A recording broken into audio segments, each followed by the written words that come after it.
Hello, ako ang inyong kunyang ng Hong Kong. Welcome to my channel. Sa mga hindi pa nakapag-subscribe, please subscribe na po kayo and click the notification bell para lagi kayong updated kapag may mga bago akong upload na videos. Ayan, winter na ngayon. Marami nang humihingi ng advice lalo na, o mga tips daw, lalo na sa mga baguhan pa dito sa Hong Kong or paparating. Dahil winter na ngayon at gusto nilang humingi ng mga konting ideas kung ano ang dapat paghandaan about sa winter. Guys, grabe. Lalo na yung mga first time na makaranas ng winter, ang hirap po talaga. Magugulat na lang kayo kung bakit nangalubot na ang inyong mga kamay. Kagaya nito, kahit anong lotion natin ay talagang mahirapan talaga tayo makapag-adjust, lalo na sa mga baguhan. Kahit ako gayon guys, tingnan niyo ang aking balat. Kahit anong gamit ko na mga lotion, moisturizer, makakaranas talaga tayo ng pagkulubot sa ating mga balat. Hindi lang pagkulubot ang mangyayari, lalo na yung napakasela nating mga skin or mga maninipis nating mga kamay. Guys, wag po kayong mag-worried o wag kayong mabahala kapag bigla na lang talaga.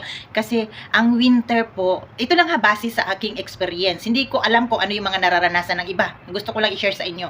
Dahil kahit na gumamit po tayo ng gloves kapag naghuhugas tayo ng plato or di kaya kasi sobrang lamig talaga ang tubig, kahit gumagamit tayo or kahit na maligamgam ang tubig dahil inon natin ang naka-on ang heater, hindi pa rin gumagana sa akin. Dahil ito, kapag ang naka-on yung heater, tapos lagi tayong gumagamit ng mga tubig, hugas na naman talaga, hindi natin maiiwasan yan, lagi tayo nagpuhugas, lalo na kapag nagluluto tayo, sobrang lamig, tapos i-on natin ang heater, guys, mainit siya, at saka naramdaman ko mabilis lang magkasugat-sugat ang aking mga kamay. Hindi ko alam kung ano yung mga experience ninyo, lalo na kapag gumagamit ako ng heater or ino-on ko ang heater.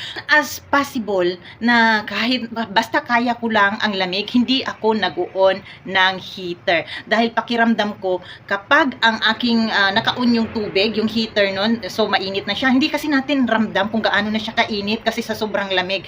So, naramdaman ko yung bigla na lang magkasugat-sugat, yung easy na lang siya. Parang manhid na siya sa lamig or sa init. Parang naluto na ang aking mga balat. Yun ang aking experience.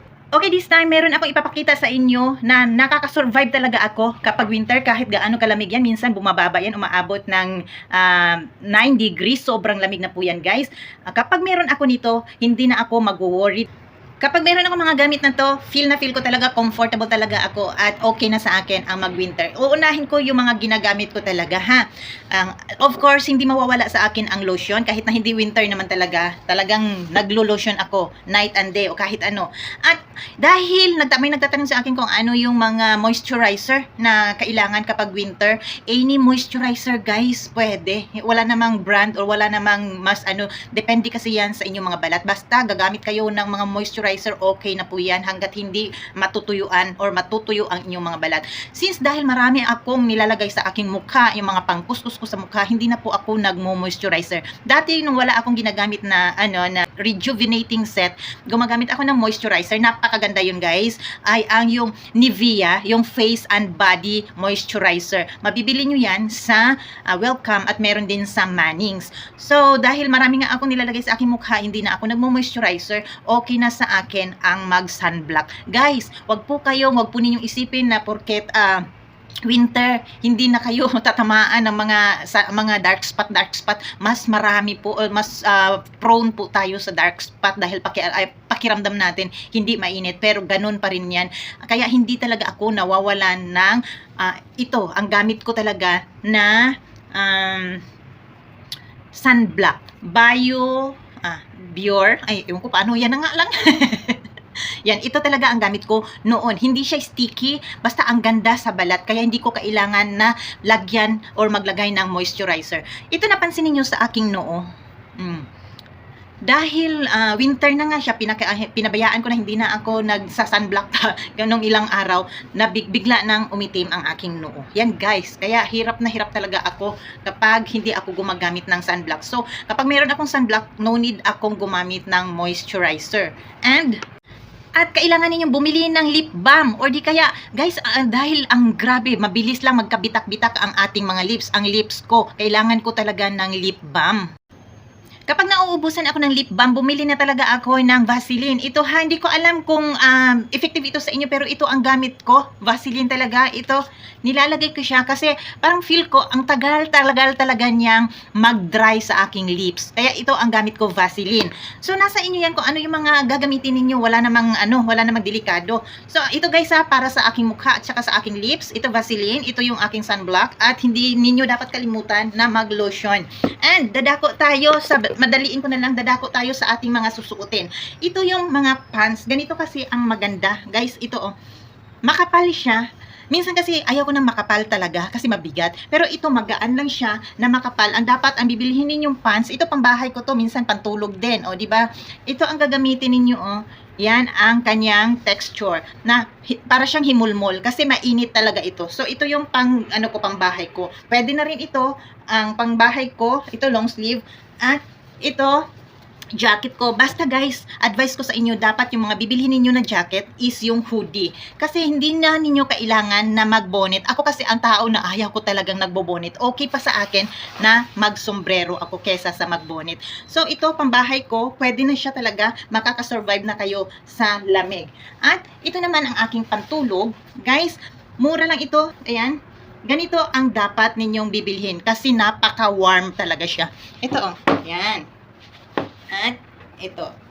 So, okay na ang inyong pantulog. At kapag naman kapag alam ko na hindi masyadong malamig, dala-dala ko ito. Napakagaan talaga nito guys.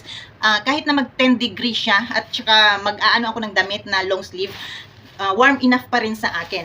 At wag ninyo palang kalimutan. Ito magaan. Nabibili ito. Ito maganda siya. Ang ang tela nito, maganda bumili sa Uniqlo. O, di ba? Mura lang naman siya. Nasa 300 lang naman. Pero magaan siya at comfortable. Hindi ka malalamigan. At ever since na nandito ako sa Hong Kong, nung unang dating ko talaga, ito ang pinakauna kong jacket. Medyo makapal na siya. Pangharabas na talaga to. Kapag sobrang lamig na talaga. Ito guys, ang grabe, gamit na gamit ko. Ilang taon na to sa akin. Gamit na gamit ang jacket na ito kapag winter. Ganito kasi yan guys. O diba, makapal siya. At hindi siya mabigat. Okay? Ayan, fashionista pa rin ang dating kahit na ang kakapal ng mga jacket natin. And, dadako tayo sa... wag niyo palang kalimutan. Bumili kayo kahit 2 set ng ganito.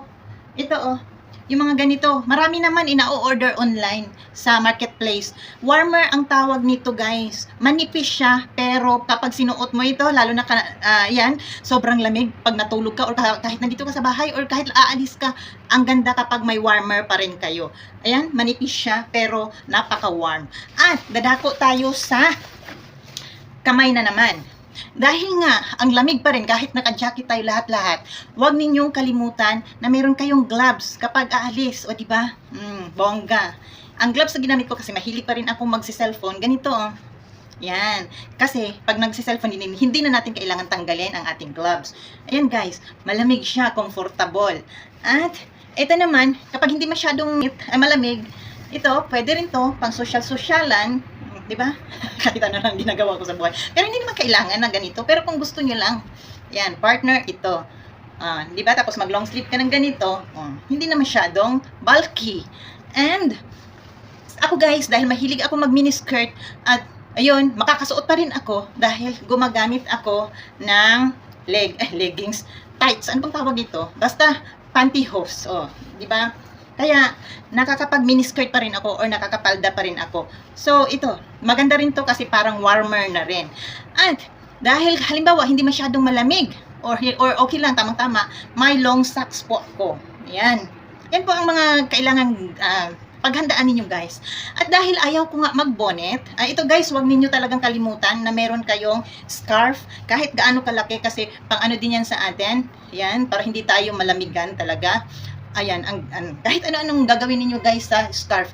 Dahil ang scarf malaking bagay sa akin, dahil ayaw ko nga talagang mag-bonnet, ang ginagawa ko ay nagsosombrero lang ako. Ang ginagawa ko sa aking scarf kasi guys, pag winter, talagang masakit talaga sa tainga sa sobrang lamig. Ganun talaga ako, ang bilis ko talaga, takot ako sa lamig. Ang ginagawa ko, ginaganito ko ang aking scarf, dahil ayaw ko nga, as I've said, ayaw ko talaga ng bonnet.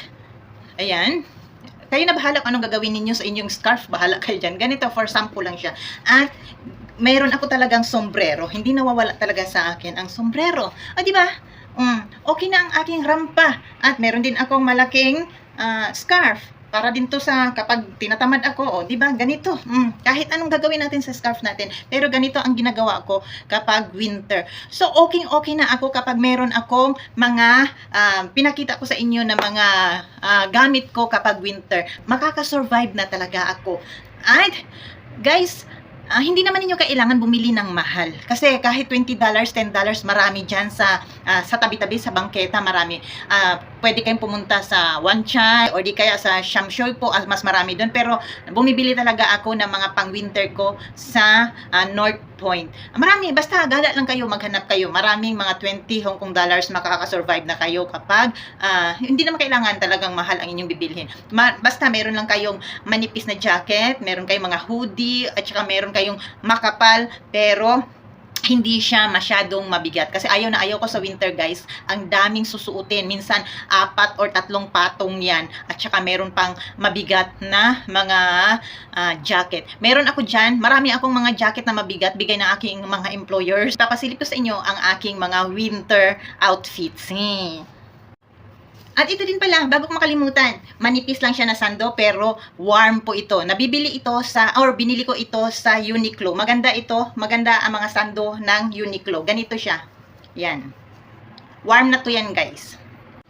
Okay, sana may nakuha kayong mga ideas kung ano yung dapat ninyong gamitin sa winter, lalo na ngayon sa mga baguhan pa na first time na makaranas ng winter. Huwag po kayo mag-alala, makakasurvive kayo. Alagaan lang ninyo ang inyong mga kamay kasi mangungulubot talaga yan. Dahil winter na, inayos ko na ang aking mga pang-winter. Wala na kayo masyado makikita na mga pang-summer. Ito lahat, mga jacket ito. Itong na mga nasa ilalim. Pang-forma ito. Hindi naman ako pumuporma. At ito yung mga long sleeve. Ayan guys, yung mga mga pang-winter. At saka ito naman. Ang gulo pa ha. Okay lang. Ayan. Ayan. Mga pang-winter ko na yan lahat. Nakatago pa ang aking laptop. At dito, mga pang-winter na ito lahat. O, diba, ang gulo-gulo kasi ginulo ko kanina. Habang nagpapakita, kinuha ko yung mga sample ko na ginagamit. Yung mga pinakita ko talaga sa inyo, yun ang ginagamit ko every time or every winter.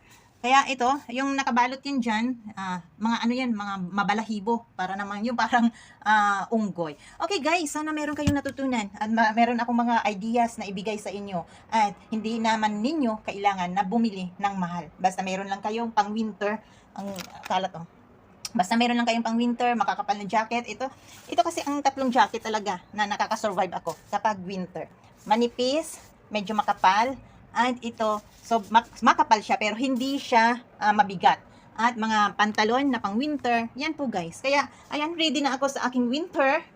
Medyo magulo pa. At aking mga sombrero, yan lang guys. Okay, sana nakatulong ang video na ito. Bye!